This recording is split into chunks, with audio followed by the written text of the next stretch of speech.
Greetings, my fellow classmates. This evening I'd like to address a passage of scripture from the book of St. Luke, chapter 10, reading from verse 17 through 20. I'm reading from the American Standard Version.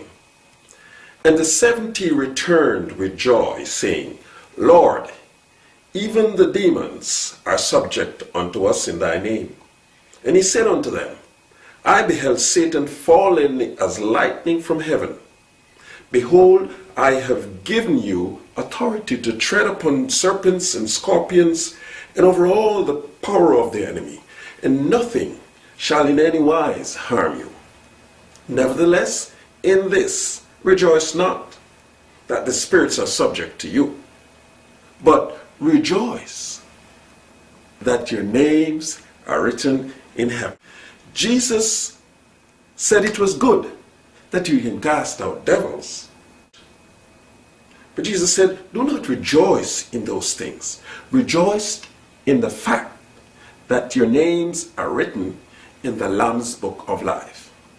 Unless your name is written there in the Lamb's book of life, you have no part with God. Get your name written there and make sure it stays there. It is better for a bad person who God is transforming that is saved than a good person that doesn't know God. If you're saved, your name is written in heaven. At this point in Jesus' ministry, he was turning his attention toward Jerusalem. He was about to leave out of this Galilean territory and head for Jerusalem, where he would ultimately be killed. He had been established in this region. He had been declared the Messiah. When he asked, who do men say that I am? Peter had declared, thou art the Christ, the Son of the living God. At the Mount of Transfiguration, God himself came down and he said, this is my beloved Son, in whom I am well pleased.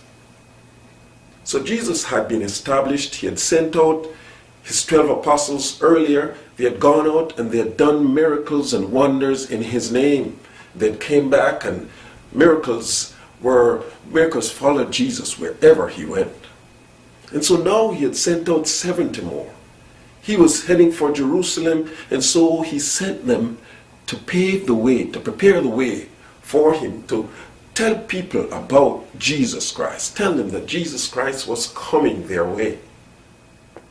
And so they had gone out and they came back with a good report. They were happy. They were joyful. They had accomplished a lot. Jesus stood back and he said, the rejoicing is good. But look, there is something greater. He said, don't rejoice because you can overcome the enemy. You have been ordained to a greater purpose. Don't rejoice because you have power. There is something greater than that power that I give. He said, don't rejoice because you can never be harmed. Jesus Christ still offers something greater.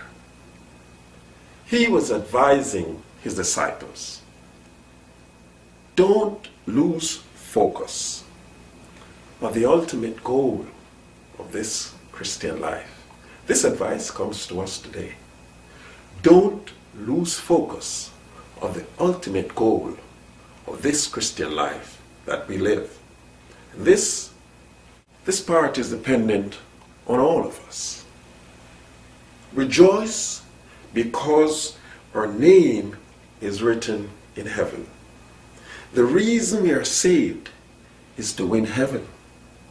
Don't rejoice because of all the things, the miracles that we can perform. Don't rejoice because of how anointed we are. But rejoice because our name is written in heaven. Rejoice because our name is written in the Lamb's book of life.